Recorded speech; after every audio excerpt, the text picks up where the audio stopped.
We're in Taylor's today for our pre-Christmas program. Conversations with Paul Brown features Santa Claus, aka Charlie Jordan from Pendleton. This is a busy season for you. Thank you for taking time out to share your stories, Santa. Ho, ho, ho. It's good to see you again. You grew up not far from Anderson, just across the river. Across the state line. I'm from Hartwell. I either made the mistake or got real lucky and started working for the radio station there when I was 14. We did, all our commercials were on either reel to reel, or there was a monstrous thing, I think it was called a tape caster. And it was essentially an audio tape that was about that wide, and it looked like they'd taken a saw blade. And you had, the head would slide. So you recorded a single track, a mono track, and it had a minute and 5 seconds. And at the end of the minute and 5 seconds, it took 26 seconds for it to rewind so you could play the next commercial, which I set what I claimed to be the world's record about 3 days before Christmas one year, when I did something like 75 one-minute commercials in an hour. And what I would do is I'd play one on the tape caster while it rewound, then I would read another 1 minute commercial. And of course, I didn't read it really slowly, but that was the technology then. And the music you played? They had what was called a block format. And a block format meant you had an hour of one thing and an hour of something else. 1 hour could be country, right. The next hour could be classical, yeah, or Southern gospel. And you just grew up, and I didn't know what I was doing, but I had a good time. And I went from there when I was at Georgia and worked at probably one of the best, we'll call it rock and roll, rhythm and blues stations in the country. And then I got a scholarship to the University of Georgia. And there you majored in what? Broadcast journalism. I did everything from take classes in broadcast law to direct television and do radio and the whole gamut of stuff. You graduate, then what? Spent a year working for the university as a consultant and working on a federal project, and managed to go to WANS in Anderson, where I had worked during some summers. And they said to me, Charlie, there is a job in Pendleton, and you need to go take that job. And I said, well, what is it? And they said, teaching. And I said, I don't think so. And they said, well, you needed to go at least talk about it. And so I went, got the job, and 32 years later, I left. I was well trained at Georgia, had done very high-end radio work, and then I had spent a number of months on the road with a professional video situation, videoing things. I actually worked for Howard Hughes for a while. He didn't know who I was. Right. I never saw him, but I still got a paycheck from his company. You land at Tri-County Tech that first year. How many students were taking the program? 22. 11 first-year students, 11 second-year students. And after the first couple of months, did you realize this is pretty cool, or what have I got myself into? What did I get myself into? I had students that were older than I am. When you were teaching the graduates, there were plenty of jobs for them to go into when you started that program in the upstate. Absolutely, yeah. The whole world of broadcasting has changed, and the whole world of photography has changed. And various and sundry different things that have happened. The biggie in terms of broadcasting is the number of stations that a single company can own now. We used to have a thing called the duopoly rule that allowed you to only own one AM, FM, and TV in a market. And you have companies that own, I don't know how many anymore. But you were able to put those kids into different broadcast jobs. What kind of internship were you able to develop with the area media? Everything I could. A lot of people doing the behind-the-scenes television jobs. They generally started on the floor as a cameraman. One of the guys who was there in I'd say number 5 or 6 years before I retired, actually ended up being the chief photographer at one of the stations. Another guy was the chief director. So, it just depends. What kind of satisfaction did you have personally when you had trained those youngsters and then watched them blossom in their career? It's cool. You'll get a call every once in a while, or I'll get now messages on Facebook. Paul, I loved teaching. Probably would have kept teaching for, may still be teaching. All of the other things that you have to do really just didn't suit my personality. And so I retired. Have been retired for 15 years. Hard to believe it's been that long. And I'm one of those people who gets bored pretty quickly. And so I get into things, and that's how I got into this. You started out, one of the classes you offered was photography. Right. And you yourself became pretty known throughout our area as a top-notch photographer. Well, thank when you. did that start? About 1974. I determined that I needed to get people shooting at that point in time film for the TV stations. And we could not afford a processor, and particularly not just the processor, but the amount of time and all that it took. So we shot film and would send it off. And then we shot stills, and we learned to do the darkroom work. So you can teach people exposure, shutter speeds, lighting, and things like that. They can shoot it and see it. Where with film, you could shoot it, and a week later it would come back. The Professional Photographers Association of South Carolina had a 1-week school for a number of years at another tech school. And they had decided not to do that, and it was offered to us. So for something in the neighborhood of, say, 12 or 15 years, 1 week, at least a year, I hired the best photographers in the world. They would come in and teach for a week, and we would have, 15 to 25 students who were also really fine photographers.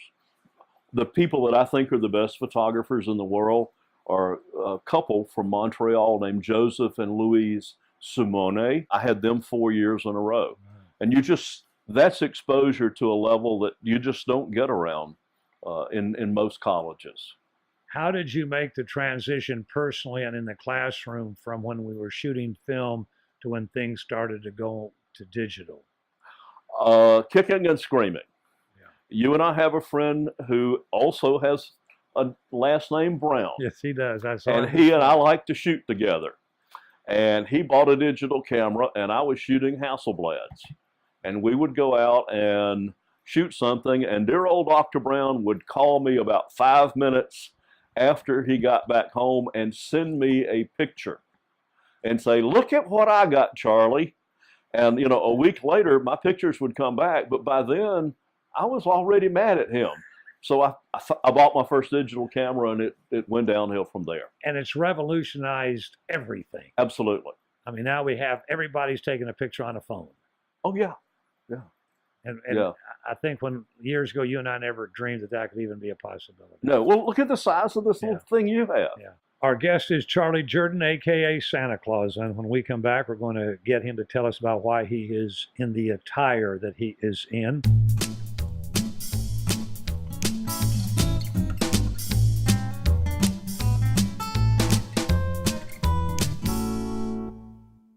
It's hard to believe, but 15 years ago, you retired from Tri-County Tech. You had other irons in the fire, so to speak, and then one day... I'm leaving a restaurant, and a guy comes up and gives me a card and says, "When you get ready, I think you need to be a Santa Claus." And I looked, and he looked like Santa Claus. And he gave me some contacts, and I did check into those. And then the other thing is there was an ad in a magazine, and I don't remember any of the particulars, but one of my kids at Tech brought me this ad and said, Charlie, look at this.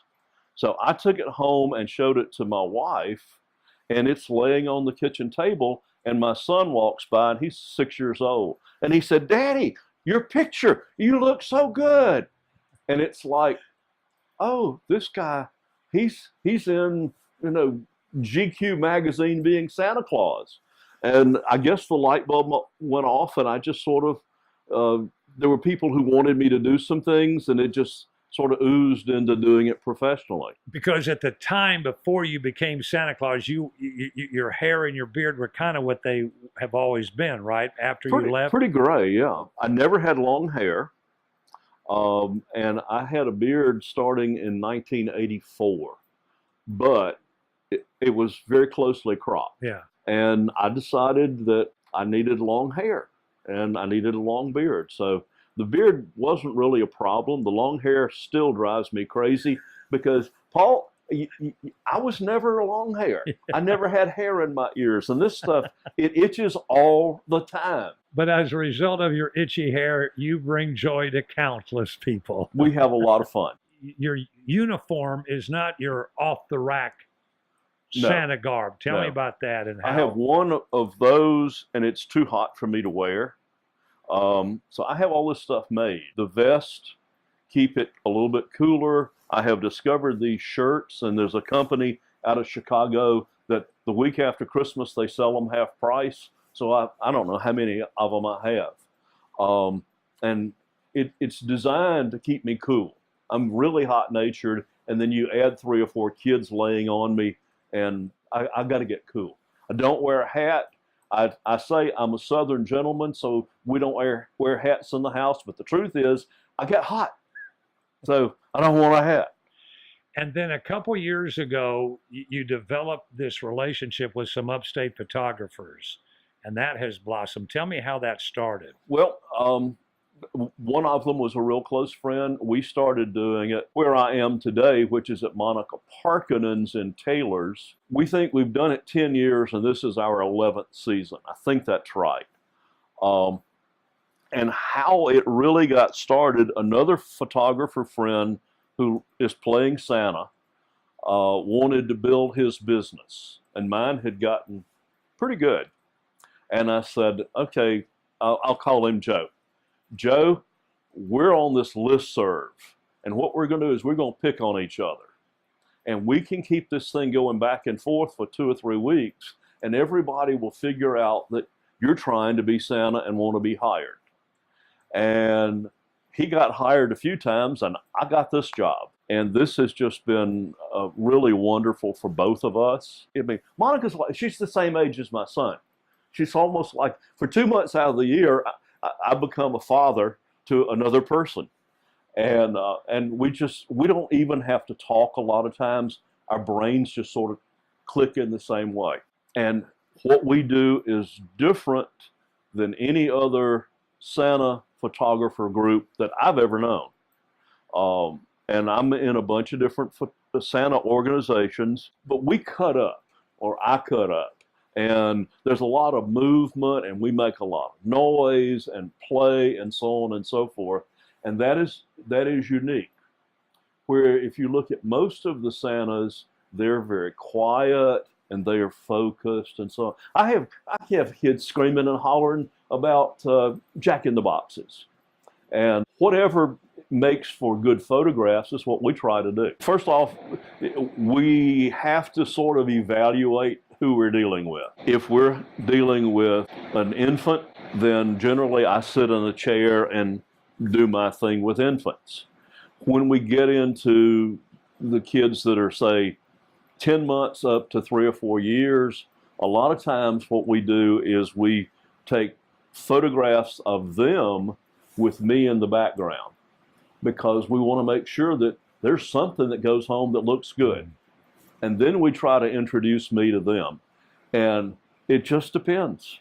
Now, I could tell you that Joe Blow, who's coming in, is 5 years old and he loves me. And last week, he may have thought I was the greatest thing since sliced bread. And today he comes in and, he won't have anything to do with me. You don't know. But it's still fun. It's great fun. There are little puzzles. and every child has to be treated differently, and you have to see what they do. Obviously, you look over here, there's a bunch of props. Some of them like one thing, some of them like the other. I would say 99% of the time we read it pretty close to right at the number of times that we've done this. But there will be a kid somewhere every year that when they walk in the door out at the front, they start screaming, and they will scream until they leave. And there's just, nothing you can do. A couple of the funny things that have happened to you as Santa with these kids. They asked me to stand up and do something. So I go, oh. And this little 6-year-old boy grabs my arm and says, come on, old man, I'll help you. You just don't know. You don't know. And another one, again, Sunday, a little girl is age 5. I think that's right, 5 or 6, says, Santa, do you have a full set of adult teeth? And I'm thinking, here's a small child who's asking me about my teeth. Where's this going? And I said, yes. She said, well, if any of them are crooked, my daddy can fix them for you. And her daddy is an orthodontist. So you just, if you don't enjoy it, it's too hard to work. But I think it's fun. Even when you're not in costume and you're out, especially at this time of year, you get hit up for pictures. Uh-huh. Tell me some of that. Yeah. Almost all of it is selfies with Santa.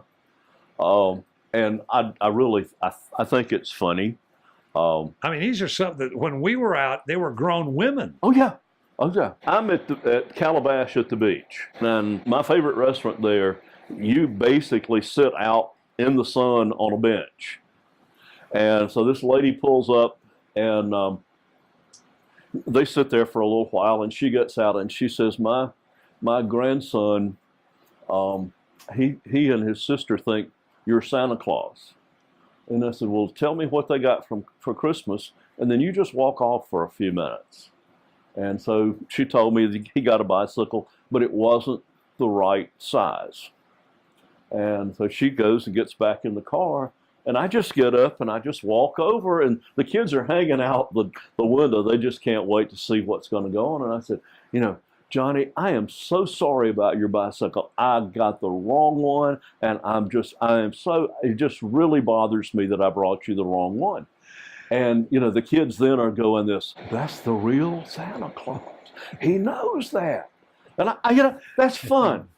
Yeah. So I do that all the time. As much fun as it is, I mean, there's a certain wear and tear on you, is there not? Paul, it is. This year, I have only really had what I will call the fatigues once. We've been doing a lot of half days, and that's helped some. And I think it's just my attitude that's getting better. Either that or I just can't hear the bad things people say about me. We've talked about this before, but you would be willing to show up at somebody's house Christmas morning and play Santa if the price was right. Well, I told you what my price is. I actually, one of these Santa websites, they got to talking about it, and one Santa is a chef. And so he shows up, and his price is $1,500. And he takes, he dresses up, does his thing, he comes in, he cooks breakfast for everybody, and they sit around, then he delivers gifts and so on and so forth. My price is $4,000 an hour for an 8-hour minimum. And somebody said, you don't expect anybody to pay that? And I said, of course not. I don't want to do it. But for $32,000, I'll take my family to Disney World. And in looking back, it's been a good ride. It's been a great ride. Had fun. And Monica's made it fun too. Our guest has been Charlie Jordan, a.k.a. Santa Claus. We want to thank him for sharing his many stories with us. And we want to thank each of you for tuning in and invite you to be back with us next week, same time, for our next edition of Conversations with Paul Brown.